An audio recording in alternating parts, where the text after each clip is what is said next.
Oh my fucking God, I can't believe she died. She hung herself in the living room of her ex-husband's bride.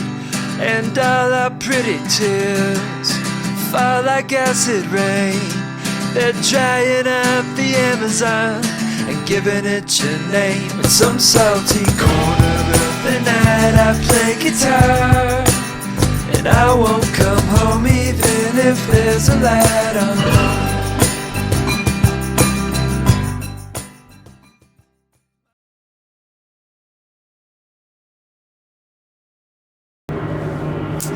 That wasn't.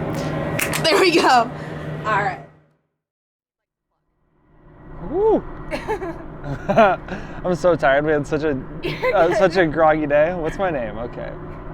My name's Dustin Hayes, aka Walter Mitty.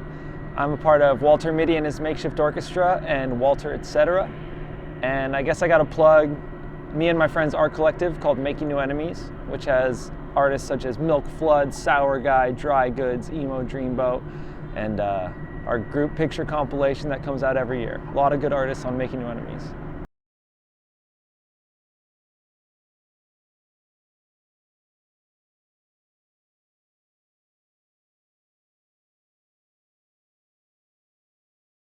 The difference between Walter Mitty and Walter Etc. is kind of like the difference between a square and a rectangle. There's a Walter Mitty and his makeshift orchestra is part of the Walter Etc. umbrella. Walter Etc. can be anything ever. Walter Mitty is a very specific sub-band within that greater band that's a little more folk, all acoustic, no drum set, just bedroom percussion instruments and home recordings. Walter Etc. can be anything. It can be surf, it can be drum machine pop, it can be just me solo, and Walter Mitty is just a little gem within that oyster.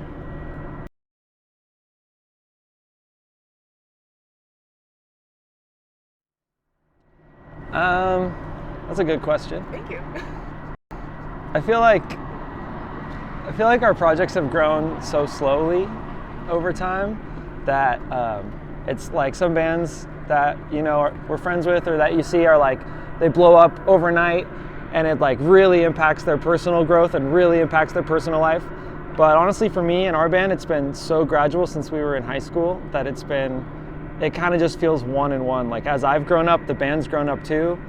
And so I have changed in a lot of ways. Like I've become a better leader of the band and more confident in myself and what I'm doing and stuff. But yeah, it's like a fish in water. When the temperature's slowly getting warmer, the fish doesn't really notice over time. That's kind of how it's been with our band and my personal life as I've gotten older.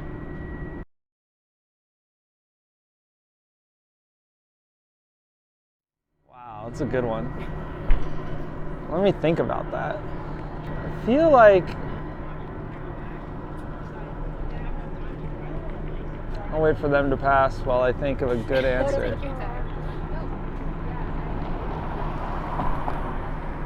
I feel like I've lived a few different places, like LA and Orange County, and also San Luis Obispo, and also Portland, Oregon, and Ventura. So I've been a part of like different scenes within all those towns. But I feel like one thing I've noticed that's different about California and the West Coast in general, and this is a big generalization, but I feel like a lot of bands, especially our band's a good example of this, are really like idealistic and very like, the ethos is very much like, oh, we're just doing this for fun, and like we just like, because we can't do anything else, us and our friends have to create and like put on shows and stuff. Whereas bands in other scenes, I've noticed there's a little bit more of a mindset of like, we want this to be our career, and we're like a little more like gonna treat our band like a business from day one and like figure out how to make it happen. And the bands that I grew up around, no one was ever thinking like that. It was always just like how can we play the next person's house, or how can we like get our friend to start a label so we could put it out. And it was always very like just about the process of it, and no one was really thinking about like climbing a ladder or something. And of course a ton of bands from California in our scene have gotten really big and stuff, but I feel like it's a trend where it always comes from that very like DIY mindset in all the scenes I've been a part of.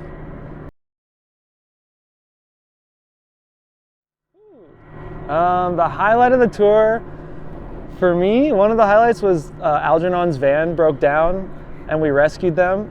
And that wasn't a highlight, but they were all in the van with us for the day. And we drove them from like the mountains of Arizona up to Denver.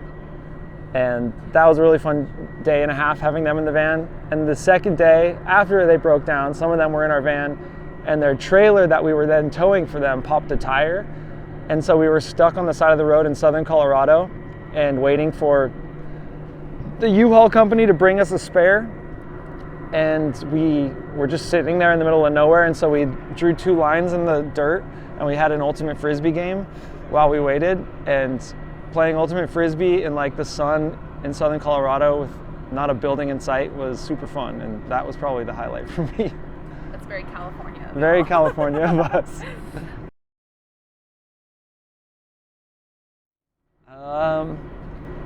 The biggest pro is definitely seeing all the people and places all around the world and just like exploring with your friends. It's super dreamy and like one big adventure. And meeting other bands and seeing all the venues and different music scenes and everything. Everything about exploring is awesome. And the con is definitely, after like a week or 2 or 3, depending who you are, it just gets like so exhausting. And like me, I have like kind of a limited social battery, so, and you have to just be like, it's really just like wake up, drive, get to the spot, set up, sound check, play, hang out, sleep, wake up, drive, and like you never are alone, or you're really never like finding a chance to rest. And so it's just the exhaustion and like the constant being on and being in public around people all the time and being with your bandmates all the time. It's like, I guess it's just general. It gets tiring, but we've got a great group, and so it's always good. What's up, Nick? What do you got there? This is the place? This is the place. Okay. Let's do some party juice. Doing a video. Come on in. This is Nick from Algernon. Hi. Legendary drummer. One thing I love about Nick's drums, he does so much with so little. Oh. 2 cymbals, just a floor tom, not even a high tom, and a fucking wood block.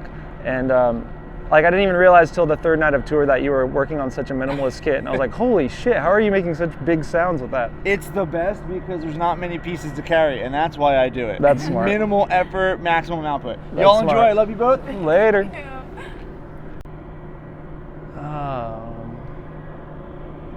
These are some hard-hitting questions, B.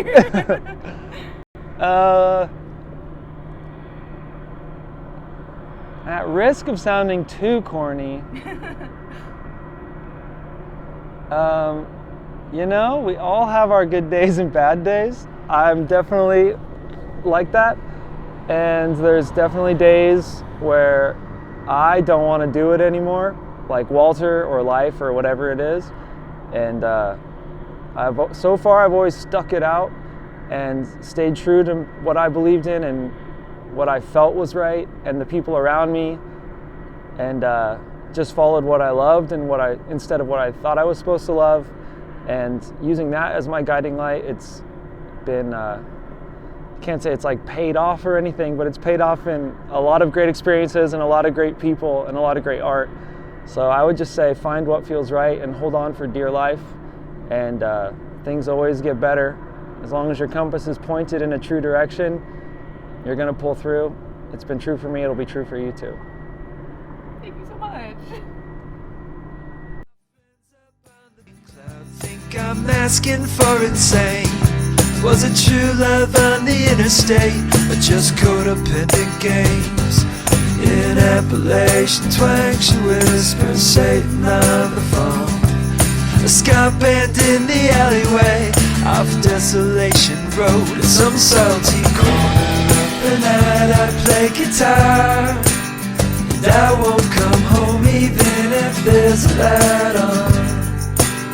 And I don't recall crawling back into our bed to hold a ghost in your head past your bedtime.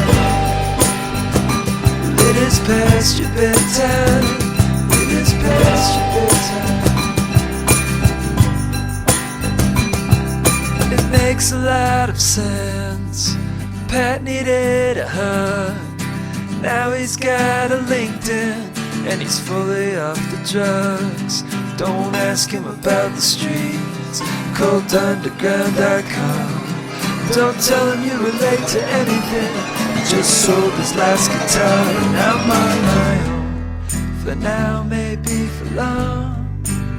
And I don't wanna know if she leaves the light on. If she leaves the light on.